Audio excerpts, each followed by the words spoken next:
Jangan gara-gara ada efisiensi segala macam, justru penyerapannya minim.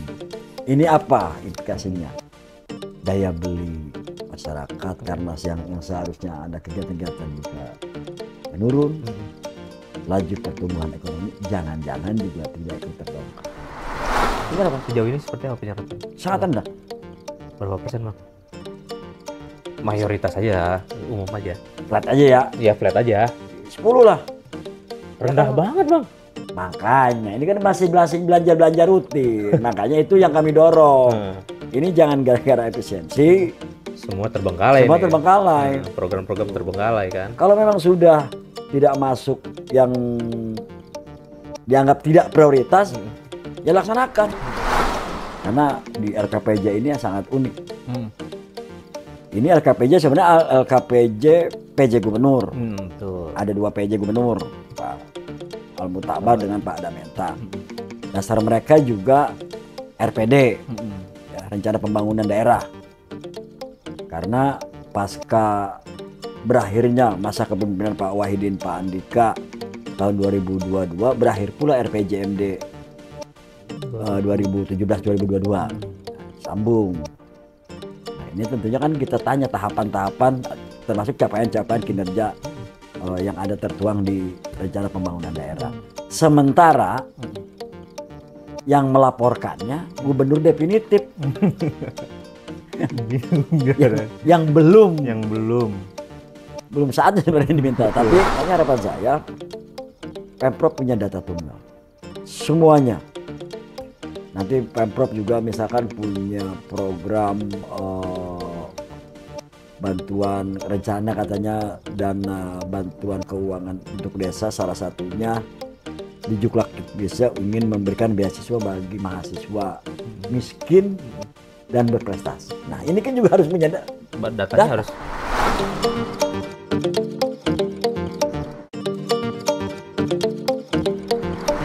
Assalamualaikum warahmatullahi wabarakatuh, Sobat Bantudius. Kembali lagi bersama kami dalam podcast Wakil Rakyat bersama DPRD Provinsi Banten. Kali ini kita ditemani oleh narasumber yang tidak asing sebenarnya. Beliau ini udah 3 periode Bang ya? 3 periode. Kesini Bang ya? Bang Muklis dari fraksi PDI, Bang ya? PDI Perjuangan. Gimana Bang, kabarnya Bang? Alhamdulillah baik. Kegiatan apa nih hari ini Bang? Hari ini ada paripurna. Tentang penyerahan rekomendasi LKPJ. Rekomendasi Bang ya? Penyerahan pokok-pokok pikiran DPRD untuk RKPD 2026. Ada 2 berarti Bang ya? Ya. Kalau dari LKPJ sih rekomendasinya apa itu Bang? Kayaknya banyak. Banyak. Tapi memang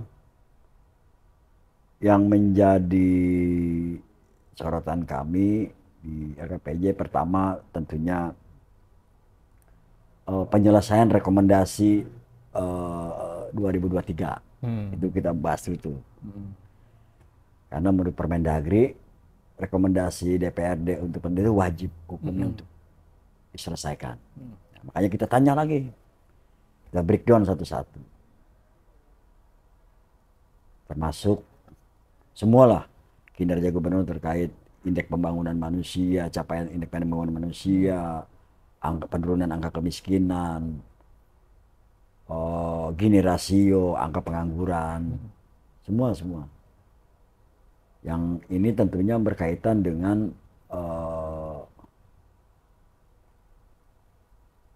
pedoman haluan pembangunan. Karena di LKPJ ini sangat unik.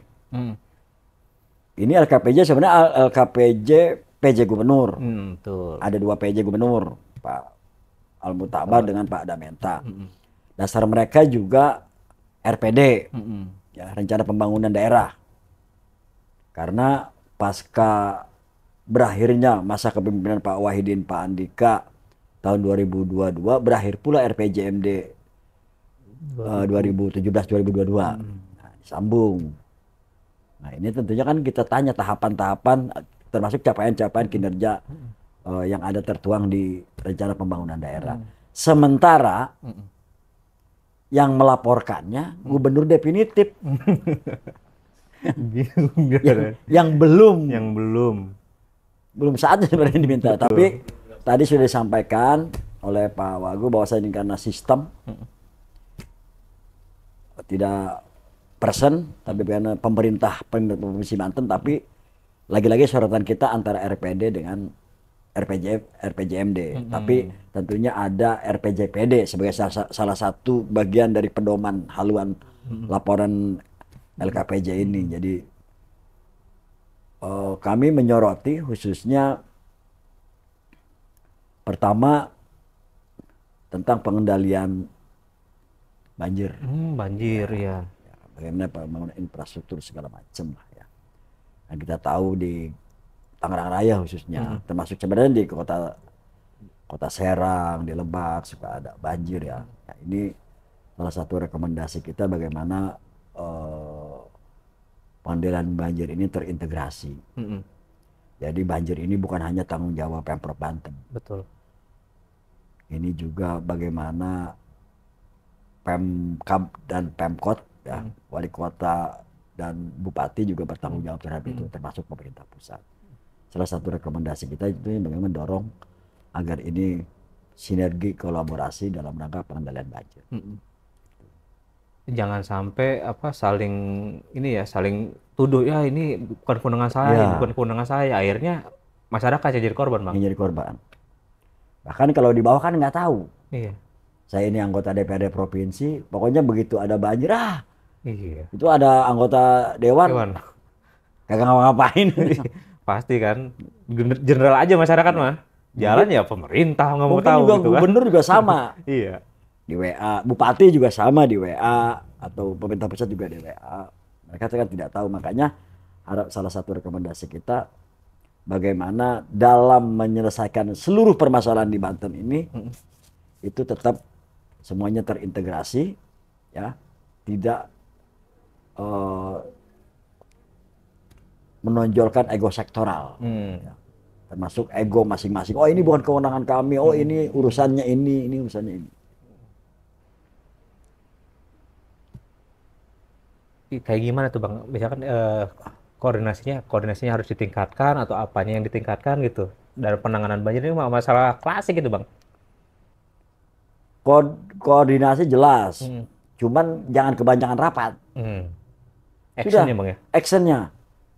Misalkan saya ambil contoh lah, misalkan di Kabupaten Tangerang ada Kali Sabi namanya. Kali Sabi itu menghubungkan dari Kabupaten Tangerang ke Kota Tangerang. Nah, diajak ngobrol tuh. Balai besarnya juga diajak ngobrol. Yuk, provinsi lakuin apa, kabupaten kota lakuin apa. Karena permasalahan banjir ini tidak bisa hanya dilakukan di hilir saja. Di hulunya juga harus kita tangani. Belum yang di tengahnya. Kan sekarang hujan sebentar saja, meskipun konon katanya ini bukan banjir, katanya genangan. Genangan. Tapi kan tetap aja mengganggu juga Bang. Mengganggu. Bukan air parkir ya, bukan genangan lah ini. Tapi unik banget. Berbicara banjir, banyak masalah banjir itu akibat sampah Bang. Ya. Nah ini juga nih permasalahan juga nih Bang. Sampah menumpuk di kali, di sungai. Akhirnya nggak menutupi aliran, akhirnya meluap ke daratan. Itu gimana Bang? Ya. Tantangan kedua ya sampah. Penanganan sampah. Undang-Undang 18 mengamanatkan kabupaten kota itu wajib memiliki tempat pembuangan sampah terpadu dengan berbasis teknologi yang ramah lingkungan. Tapi realitanya masih ada beberapa kabupaten kota yang masih TPA, tempat pembuangan air tanpa aja. Teknologi. Paling mereka open dumping. Akhirnya ditumpuk begitu aja, ditumpuk. Sehingga lahan sebagaimana luas pun akan habis Bang. Akan habis. Dan ini akan menjadi bom waktu. Bukan hanya buat kabupaten kota, tapi juga buat Provinsi Banten kalau ini tidak duduk bersama lagi. Ditambah lagi kesadaran masyarakat tadi kan. Buang sampah pada tempatnya. Kadang-kadang karena di depan rumahnya ada kali, ya mungkin dia mereka nganggap kali itu. Langsung kali aja. Langsung kali. Pasti ngalir katanya kan. Pasti ngalir. Makanya salah satu rekomendasi kami DPRD mendorong Pemprov punya TPST regional. Ya. Meskipun menurut Undang-Undang 18 sebenarnya ini urusan kabupaten kota, tapi dibolehkan. Tapi regional. Regional ya. Regional ya, misalkan kita bagilah kalau Tangerang Raya misalkan di mana di Kabupaten Tangerang atau apa. Saya perlu sampaikan, TPA Jatiwaringin itu paling lama itu paling 5 sampai 10 tahun lagi sudah habis. Ini bagaimana? Nah, dulu sebenarnya pernah ada rencana kerjasama antara pemerintah DKI Jakarta dengan pemerintah Kabupaten Tangerang untuk membuat TPST regional tadi, ya. Jadi DKI seperti Bantar Gebang. Tapi kan waktu itu kami belum bersepakat, ya,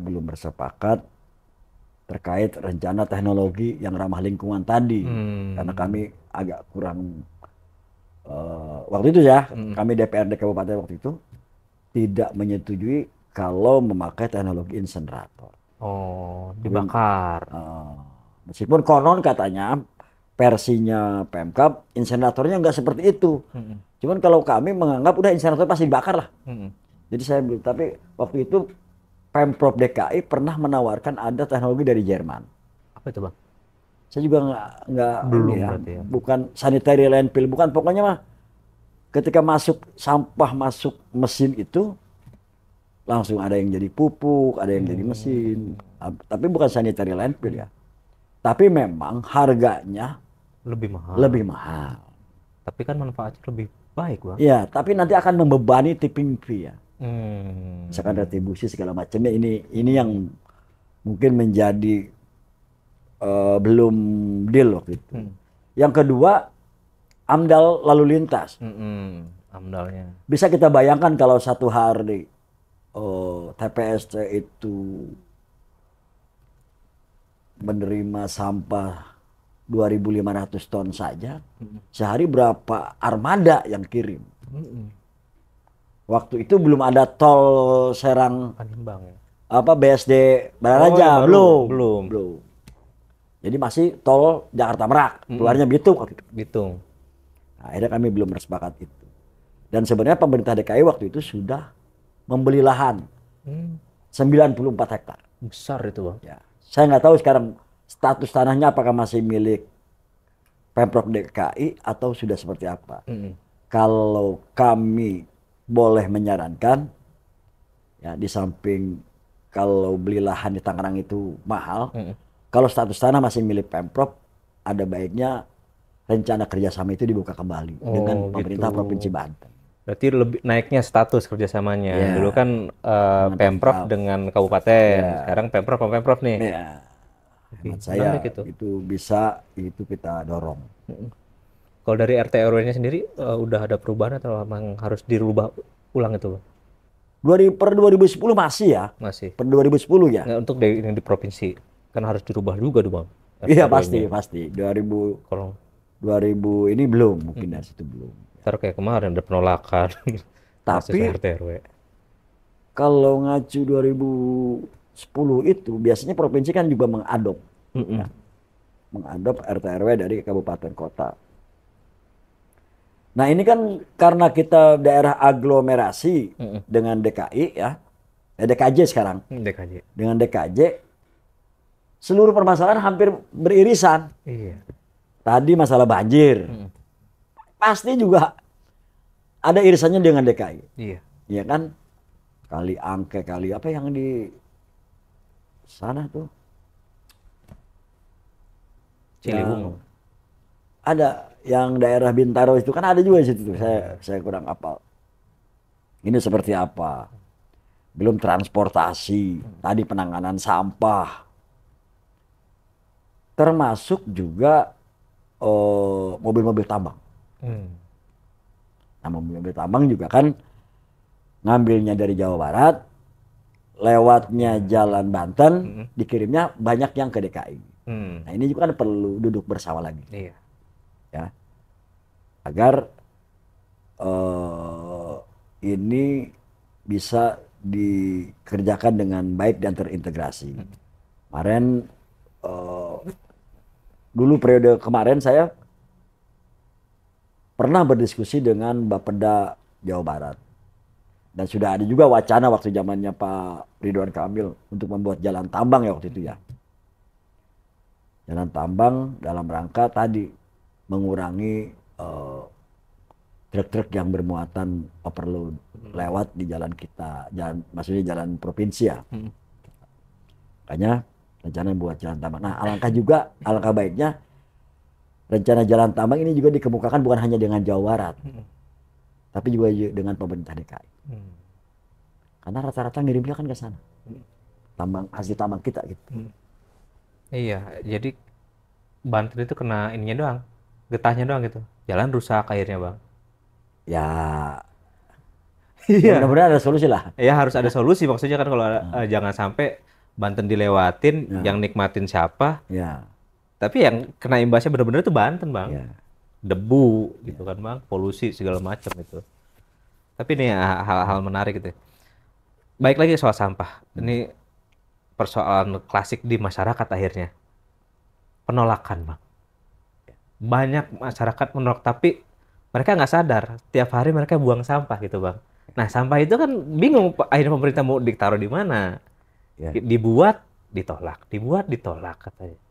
Itu harusnya solusinya seperti apa? Ya, saya sampaikan lagi-lagi penanganan sampah juga tidak hanya di hilirnya saja. Di hulunya juga harus kita tangani. Bagaimana ketika sampah rumah tangga harus ada pemilahan antara organik dengan non-organik. Nah, di situ kadang-kadang emang rasa untuk sadar bahwasanya membuang sampah pada tempatnya itu dirasa masih kurang edukasi terhadap itu. Apalagi kalau sampahnya non-organik. Ya kan, yang perlu recycle. Ini kan juga pasti memerlukan lagi-lagi teknologi tadi. Nah, kan itu di hulunya, di hulunya ya yang harus ditangani ketika orang sampah rumah tangga segala macam. Agar tidak semua naik ke truk kirim ke TPST ataupun ke TPA. Tapi sudah ada dipilah, oh ini yang bisa jadi pupuk, kok ini ada loh di daerah Purwokerto atau mana plastik sudah bisa menjadi paving block. Iya ada. Ya. Nah, harapan kami juga gitu ya. Kenapa Pemprov juga ikut mengintervensi penanganan sampah dengan memberikan bantuan alat kendaraan sampah, motor sampah seperti armada ya, termasuk juga TPS 3R-nya. Ya, kalau ada kelompok bank sampah ingin membuat TPS 3R-nya, termasuk juga memberikan pelatihan-pelatihan kepada teman-teman kelompok bank sampah. Nah, baru kalau sudah di hulunya kita kerjakan, di hilirnya juga tadi. Kalau memang ada permasalahan fiskal, karena memang misalkan kalau ngebebasin lahan lagi kemampuan keuangannya belum cukup, ya tadi kita bisa melakukan kerjasama dengan swasta ataupun dengan government wilayah lainnya. Nah, belum lagi yang daerah Banten Selatan. Rencana kemarin kan sebenarnya dari zaman Pak Wahidin ya, itu sudah ada rencana untuk membangun TPST regional. Ada penolakan, ya saya pikir apakah mungkin karena sosialisasinya yang kurang, ya, atau memang seperti apa. Tapi harapannya tadi permasalahan sampah ini akan menjadi bom waktu kalau tidak ditangani dengan serius. Betul, setuju saya itu. Dan kewajiban ini meskipun menurut undang-undang itu kewajiban dari pemerintah kabupaten kota, lagi-lagi Pemprov maupun pemerintah pusat tidak boleh berdiam diri. Oh, itu mah kewenangan kabupaten. Enggak. Semuanya harus terintegrasi, kolaborasi. Ya, jangan sendiri-sendiri lagi. Jangan sendiri-sendiri lagi semuanya. Makanya saya salah satu rekomendasinya DPRD menyampaikan bahwasanya seluruh permasalahan di Banten yang menjadi permasalahan sosial itu harus dikerjakan bersama-sama. Tanpa mengedepankan ego dari masing-masing. Ya karena kan kompleks Bang ya. Kompleks banget. Semua ada di satu, sama aja muaranya gitu. Misalkan pengangguran, juga sama kalau ini mah urusan kabupaten, provinsinya diem aja, ya kan? Predikat, itu mah Banten kan katanya yang juara 1 pengangguran terus, bukan urusan kita. Nggak turun bisa. Bang, juara 3. Sekarang? Juara 3 nasional. Ya berarti kan sudah ini. Sama aja 5 besar. Tapi menarik nih Bang, tadi soal LKPJ ya. Ada satu lagi. Berbicara soal pengangguran, berbicara juga soal data, Bang. Ya. Nah, selama ini persoalan penanganan program sosial itu terpentok oleh data. Datanya masih simpang siur. Pusat punya data, kabupaten punya data, provinsi punya data. Nah, harusnya seperti apa sih, Bang? Salah satu rekomendasi kita juga agar Pemprov mempunyai data tunggal. Kalau memang tidak bisa, minimal Pemprovnya yang punya dah. Kita kan punya berbagai macam program yang kami kira programnya cukup pro rakyat ya. Tapi selama data itu tidak up to date, tidak akurat, pasti salah sasaran dan tidak menyelesaikan permasalahan. Dulu ingat Bapak, dulu 2020 ada COVID. Iya, COVID. Waktu itu Pemprov mau memberikan bansos. Nggak punya data. Akhirnya instruksi ke bawah. Kepala desa, lurah, nyuruh RT nya, warga suruh kumpulin KTP sama kakak. Ingat nggak waktu itu? Ingat. Saya juga masuk. Ya kan? Di data. Sementara kemampuan keuangannya nggak cukup ngasih semua. Iya, betul. Nah, yang dapat kan hanya beberapa. Iya, betul. Itu pun lagi-lagi quote and quote ya. Apakah DTKS? Kalau yang sekarang DTSN ya. Enggak kan? Enggak juga. Enggak juga ya. Itu yang menyebabkan orang belum lagi kita punya program misalkan memberikan BPJS, PBI, kita preminya kita bayar. Jangan-jangan ya, kalau kita tidak punya data tunggal, jangan-jangan orang yang sudah meninggal preminya masih kita bayar. Bakal bisa jadi. Kalau misalkan nggak langsung diupdate. Iya. Samanya kayak gini Bang, kayak pemilu kemarin. Iya. Orang meninggal masih masuk DPT Bang. Ya. Kayak begitu dong. Ya. Akhirnya. Iya. Makanya harapan saya Pemprov punya data tunggal. Semuanya. Nanti Pemprov juga misalkan punya program bantuan rencana katanya dana bantuan keuangan untuk desa, salah satunya di Juklak Desa ingin memberikan beasiswa bagi mahasiswa miskin dan berprestasi. Nah, ini kan juga harus punya Datanya data. harus. Lagi-lagi jangan-jangan kan. Jangan-jangan salah sasaran lagi. Betul. Kita bukan curiga ke kepala desa atau kita menyalahkan, bukan. Tapi kalau masing-masing desa Banten punya data tunggal, tidak bisa tidak orang akan. Oh, nggak mau itu. Ya.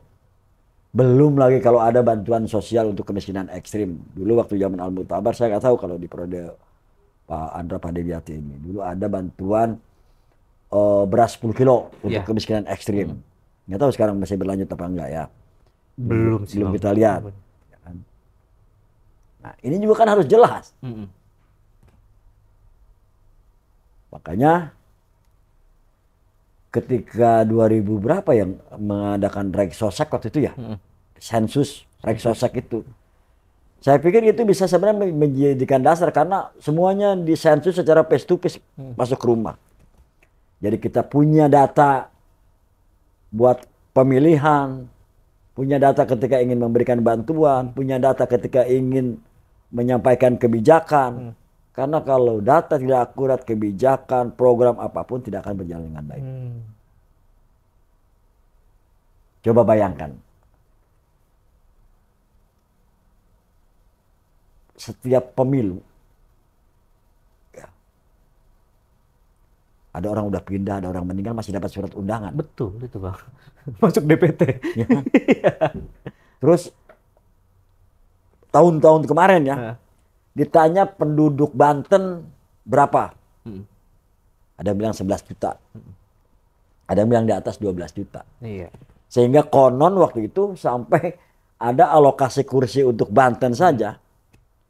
Dulu tetap 85 karena 85. Yang dilaporkan ke Mendagri dengan BPS berbeda. Oh iya. Iya kan?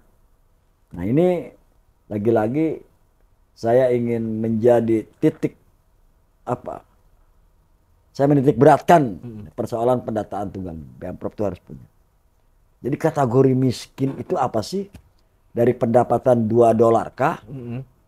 Atau apakah? Sementara sekarang kan banyak yang kerjanya kontrak. Ketika kontraknya habis bagaimana? Ini juga menjadi sebuah catatan lah dari kami. Khususnya dari Pansus LKPJ ini.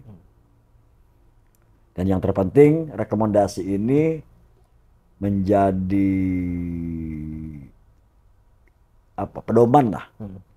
Apalagi sebentar lagi akan menyusun RPJMD 2025-2030. Sebentar lagi akan ada percepatan perubahan anggaran APBD 2025. Langsung Bang ya? Iya dong. Ya. Karena kan harus yang saya dengar ya. Kalau sudah RPJMD-nya sudah ada, itu akan mengakomodir janji-janji visi misi ya. Visi misi. Ini kan harus ada kitab sucinya dulu.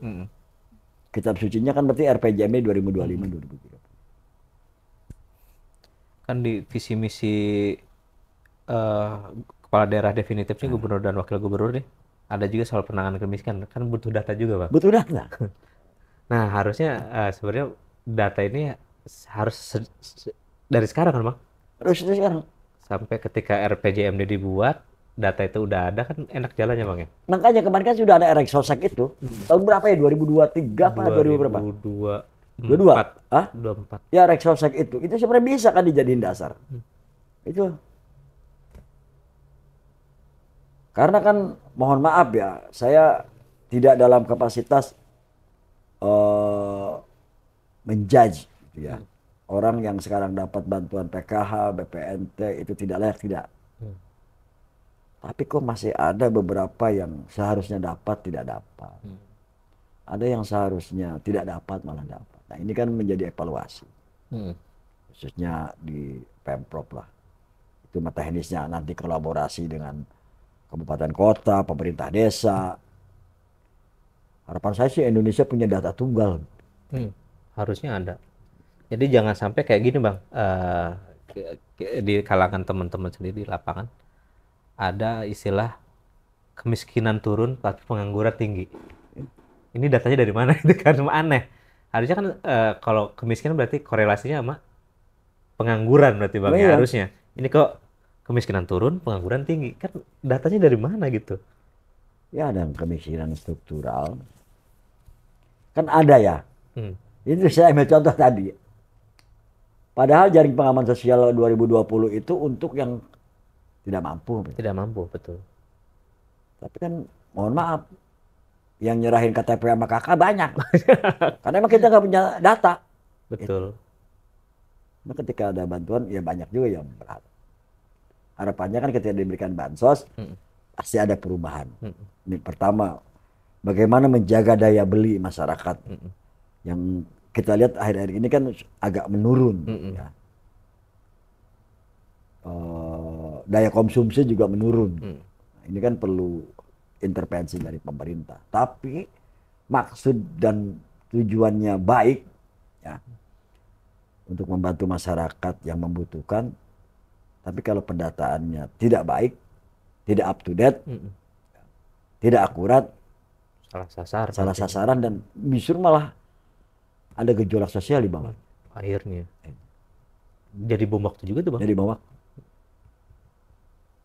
Makin numpuk bukannya diselesaikan malah Ya. terus. Makanya kalau kemarin sudah ada sensus melalui Reksosek tadi, evaluasinya ada yang pendataan bottom up dari bawah ke atas, ya, melalui pemerintah desa, RT RW. Ada juga yang top down. Oh ini udah masuk dulu di DTKS atau DTSN. Oh tapi ternyata di lapangan emang betul-betul miskin loh. Jadi kalau hanya mengandalkan top down tanpa melibatkan bawah, ya khawatir yang seperti sekarang ini. Ya. Terus kadang ada juga soal pembiayaan ketika verifikasi faktual Bang. Ya. Kan misalkan di Banten aja kalau kita lihat data terakhir 12 juta penduduk. Nah, berarti kan dari apa SDM-nya juga untuk menyediakan faktual ini kan lumayan juga Bang. Ya. Udah pasti dong. Udah pasti itu kan. Ya. Berarti harus ada kerjasama sinergitas antara kabupaten, kota, dan provinsi seharusnya Bang ya. Kalau saya ditanya, bantuan keuangan provinsi untuk desa, saya pikir salah satunya untuk pendataannya. Ya. Kalau saya ditanya, baru nanti disandingkan aja semua hasil yang DTSN, yang dari pusat, hasil Reksosek kemarin, termasuk hasil pendataan dari bawah.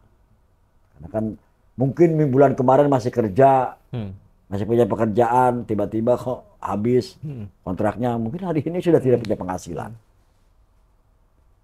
Sangat besar kemungkinannya Bang. Betul. Terus belum lagi yang jualan-jualan online shop gitu kadang-kadang kita nggak kedetek itu Bang. Iya, nggak kedetek. Taunya pengangguran masuknya itu kan. Iya. Kami itu sekarang lagi mendorong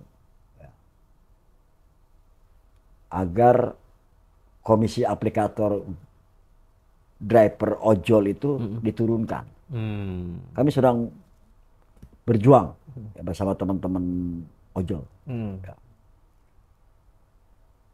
Sekarang tuh ada yang 20, bahkan ada yang 30. Boleh dicek lah kalau GoFood aja coba dah. Ya. Ini minimal sama dengan Singapura 10%. Ya. Agar pendapatan teman-teman ojol juga naik. Makanya kami salah satunya memberikan dukungan moral kepada teman-teman ojol agar Kemenhub dalam hal ini sebagai mitra dari Komisi 5 DPR RI, termasuk juga Komisi 5 DPR RI, itu membuat regulasi menurunkan aplikasi komisi aplikator ya dari 20 atau 25 sekarang menjadi 10%. Itu salah satu. Untuk tadi meningkatkan daya beli teman-teman, pemerataan ekonomi gitu. Dan ini akan terus kita perjuangkan. Tadi ada hal penting soal pertumbuhan ekonomi di Banten. Kalau kita lihat pertumbuhannya baik, tapi hanya di tingkat atas aja gitu, hanya industri. Tapi kan UMKM dan usaha-usaha yang kecil ini belum terakomodir gitu oleh pemerintah gitu Bang. Harusnya seperti apa sih Bang? Kalau dari Dewan sendiri? Kita sebenarnya harus berterima kasih kepada pelaku UMKM. Dulu ketika krisis 98, semua bank bertumbangan, industri bertumbangan. Yang menyelamatkan ekonomi kita siapa? UMKM. Tapi harus kami akui bahwasanya keberpihakan kami, termasuk DPRD Banten, saya lah ya, terhadap pelaku UMKM masih kurang. Baik itu keberpihakan anggaran, keberpihakan regulasi, dan juga keberpihakan kebijakan. Ya kami bersyukur sekarang di outlet di bandara segala macam kami sudah boleh menghadirkan misalkan UMKM khas Banten. Tapi yang terpenting sebenarnya akses modal. Betul. Akses modal ini kan dalam tanda kutip ya, Kenapa sih nggak berani kita punya Bank Banten, kita punya Jam Krida? Kenapa sih nggak percaya sama teman-teman UMKM kalau tanpa agunan? Kok kalau ke pengusaha yang dalam tanda kutip berani ngasih ini? Itu berikan saja, termasuk menurunkan suku bunga buat pelaku UMKM. Itu bisa saya pikir bisa. Karena rata-rata punya kemampuan setelah mereka nggak kerja, misalkan mereka bikin home industry di rumahnya, kendalanya pasti akses modal. Baik lagi ke modal. Balik lagi ke modal. Kemampuan ada, modalnya nggak ada, jangan-jangan lagi minjem online atau minjem malah masalah baru. Iya, makanya. Tapi emang kalau misalkan dari sisi regulasi di Pemprov itu gimana Bang? Untuk apa kemudahan berusaha bagi UMKM itu Bang?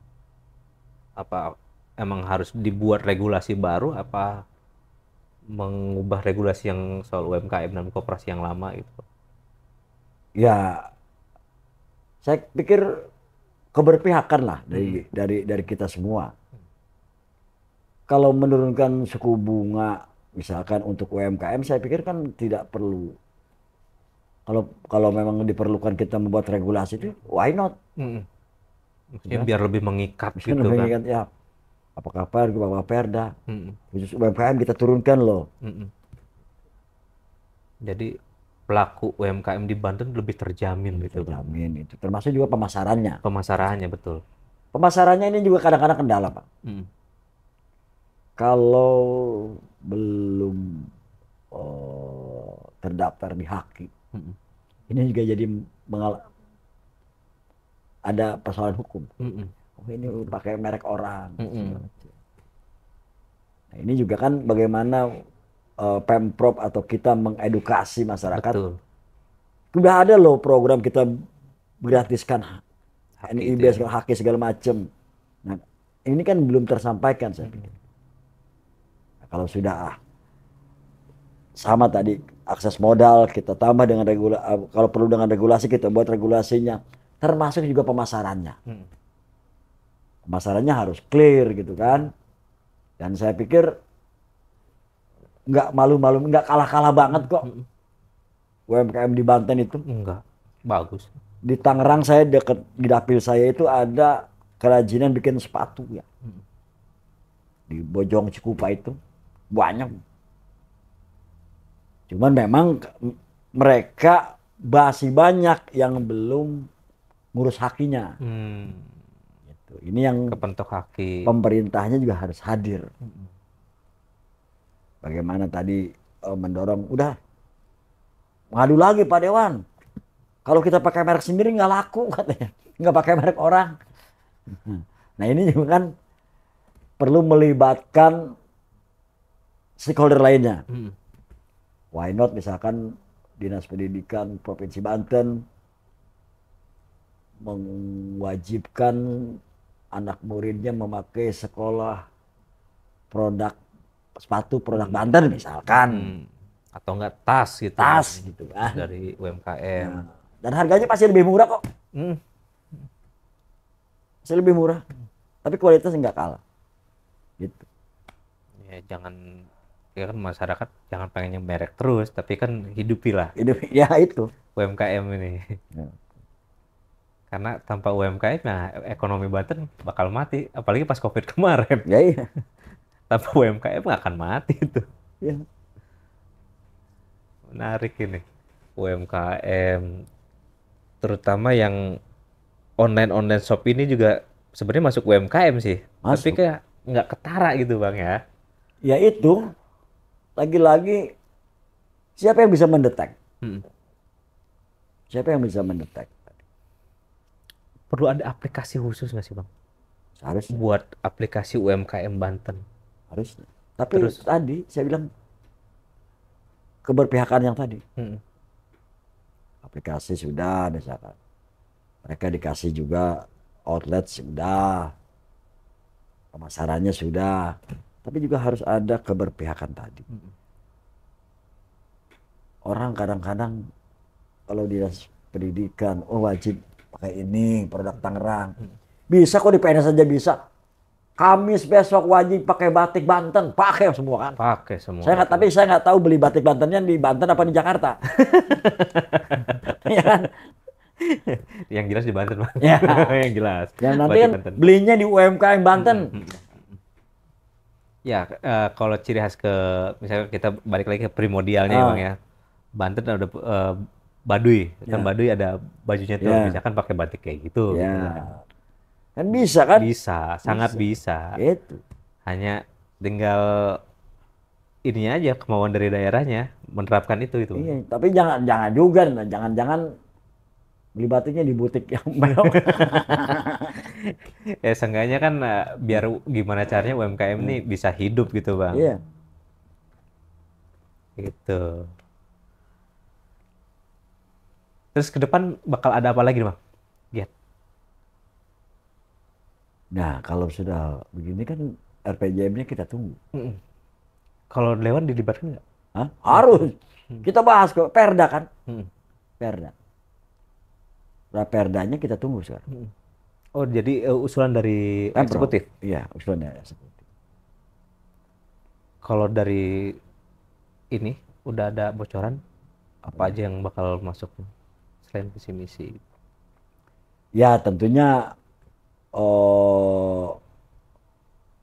dalam peraturan RPJMD harus lebih banyak melibatkan partisipasi publik.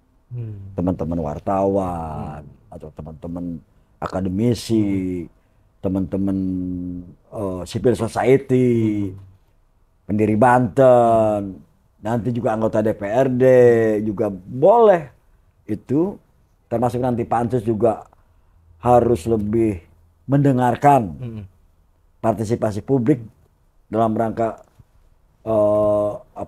pembahasan RPJMD itu. Tidak ada salah, bahkan lebih menguntungkan. Lebih kaya masukannya, Bang. Kaya masukannya. Misalkan kan kita saya misalkan agak kurang paham dengan permasalahan di Pandeglang di Lebak. Bisa saja nanti ada teman-teman kita, teman-teman wartawan, civil society, akademisi dari Lebak memberikan masukan, termasuk ke gubernur maupun kepada kami nanti kalau sudah masuk ke DPRD. Ada tenggat waktu, Bang, untuk agar secepatnya bisa masuk dibahas. Karena harus dibahas sebelum perubahan, Bang. Ya, ikan cepat, ikan nggak habis lah. Ya. Nggak, takutnya ada, jangan sampai telat nih. Ya, jangan sampai lewat dari Juli lah. Oh iya. Kalau misalkan dari September baru dikasih kan perubahannya sama aja kayak tahun kemarin. Kalau September baru dikasih nggak bakal selesai. Nggak bakal beres, Bang ya. Dan nanti implikasinya penyerapan anggaran juga nggak bakal terserap. Dan ini juga pernah kami sampaikan kepada TAPD. Jangan gara-gara ada efisiensi segala macam, justru penyerapannya minim. Ini apa implikasinya? Daya beli masyarakat karena yang seharusnya ada kegiatan-kegiatan juga menurun. Laju pertumbuhan ekonomi jangan-jangan juga tidak ikut terdongkrak. Yang seharusnya kan kalau ada beberapa kegiatan, apalagi yang melibatkan padat karya misalkan. Nah, ini kan harus segera direalisasikan. Jangan dengan dalih efisiensi, penyerapan anggaran kita malah sangat rendah. Tadi saya dengar juga kemarin, minggu-minggu kemarin kan ada rapat evaluasi, Bang ya? Ya. Triwulan. Ya. Itu apa sih poin yang dibahas itu, Bang? Penyerapan. Sejauh ini seperti apa penyerapan? Sangat rendah. Berapa persen, Bang? Mayoritas aja, umum aja. Flat aja ya. Ya flat aja. 10 lah. Rendah banget, Bang. Makanya ini kan masih belanja rutin. Makanya itu yang kami dorong. Ini jangan gara-gara efisiensi. Semua terbengkalai. Program-program terbengkalai kan. Kalau memang sudah tidak masuk yang dianggap tidak prioritas, ya laksanakan. Yang masuk menjadi prioritas ya laksanakan. Gitu. Oh ini memang untuk prioritas dan melibatkan masyarakat banyak, ya laksanakan. Itu 10% itu dari, misalkan dari aturan efisiensi. Dari hasil kemarin itu ya, hasil kemarin saya nggak tahu apakah ada pergerakan, tapi saya yakin ada pergerakan. Saya mungkin ya naiknya tapi nggak bakal tinggi-tinggi banget kok. Iya, ini berarti duduk masuk bulan kelima baru 10% Bang. Iya. Rendah banget. Sangat rendah. Makanya itu jadi sorotan kami. Dengan dari APBD murni itu berapa Bang? 11 ya? 11 triliun. 11 tapi kalau memang ada asistensi dari Kemendagri gitu kita berkurang memang. Tapi kan nggak banyak. Hah? Nggak banyak berkurangnya kalau asistensi. 1,2 kok nggak banyak. Lumayan sih. Karena option kenaikannya option tidak disetujui. Nah ini kan yang menyebabkan yang tadinya kita sudah ini jadi turun APBD kita. Mudah-mudahan bisa kegenjot. Kegenjot dengan ini ya. Iya tapi lagi-lagi saya sampaikan ini jangan dijadikan alasan untuk tidak melakukan penyerapan. Yang menjadi prioritas tetap dilaksanakan. Oke, Sobat Banten News. Sampai di sini saya TB Yus dan Bang Muklis mohon pamit. Assalamualaikum warahmatullahi wabarakatuh.